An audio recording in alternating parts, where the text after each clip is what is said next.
இந்த க்ளீனிங் வேலை எனக்கு எப்போ முடியும்னே தெரியல. 2 நாள் ஆயிடுச்சு ட்ரெஸ்ஸெல்லாம் எடுத்து வைக்கிறதுக்கே. எடுத்து வச்சுட்டு இன்றைக்கி ஃபுல்லாக கம்ப்ளீட் பண்ணி முடிச்சுட்டு நானும் பாப்பாவும் ஈவினிங் போல் வாக்கிங் போகலான்னு வந்திருந்தோம்.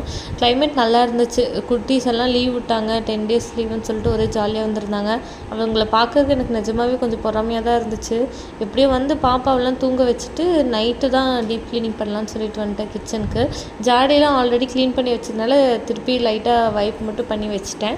கிச்சன் கவுண்டர் டாப் தான் இன்றைக்கி மெயினாக க்ளீன் பண்ணணும். ஸ்டவ் 2 நாளாக க்ளீன் பண்ணாததுனால ரொம்ப மோசமான நிலைமைக்கு ஆயிடுச்சு. இங்கே எனக்கு தான் சமைக்க தெரியலையா இல்லை அது ஆக்சுவலாகவே இப்படி தான் ஆகுமான்னு எனக்கு தெரியல. அவ்வளோ எண்ணெய் பிஸ்காக இருக்குது. பக்கத்தில் எதுவுமே வைக்க முடியல. ஜாடி, அஞ்சரை பெட்டி எல்லாமே ரொம்ப எண்ணெய் பிஸ்காயிடுது. அடிக்கடி க்ளீன் பண்ணிகிட்டே இருக்க மாதிரி இருக்குது. இந்த ஜன்னல் தான் வந்துட்டு ரொம்ப மோசமாக இருக்குதுன்னு நினைக்கிறேன் எங்கள் வீட்லேயே. இதுக்கு முன்னாடி இருந்தவங்க க்ளீன் பண்ணவே இல்லை போல். ரொம்ப எண்ணெய் பிஸ்காக இருக்குது. வந்த அன்றைக்குமே நாங்கள் போட்டு தேய்ச்சி பார்த்தோம், ஒன்றும் போகிற மாதிரி தெரியல. ஏதாவது பெயிண்ட்டு தான் அடிக்கணும் போல். ஆசிட் போட்டாலுமே ஃபுல்லாக க்ளீன் ஆக மாட்டேங்குது. அப்படியே திப்பியாக அப்படியே ஒட்டிகிட்டே இருக்குது. ஸ்டவ்லாம் க்ளீன் பண்ணி எடுத்து வச்சுட்டு பார்க்குற கொஞ்சம் நல்லா இருந்துச்சு. ஆனால் இன்னும் 2-3 நாள் ஃபுல்லாக திருப்பி எண்ணெய் பிஸ்காயிரும்.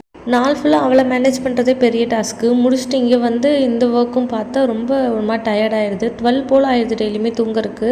அப்புறம் 5க்கு எந்திரிக்கிறதுனால கொஞ்சம் கஷ்டமாக தான் இருக்குது. மேபி பொங்கல் முடிஞ்சதுக்கப்புறம் கொஞ்சம் ரொட்டீன் நார்மலாயிரும்னு நினைக்கிறேன்.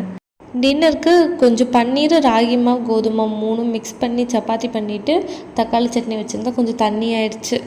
ஆனால் டேஸ்ட்டு நல்லா இருந்ததுனால நாங்கள் 2 பேரும் சாப்பிட்டு படுத்துட்டோம்.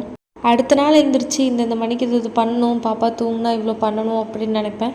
ஆனால் அன்றைக்குன்னு பார்த்தா சுத்தமாக தூங்கவே மாட்டாங்க.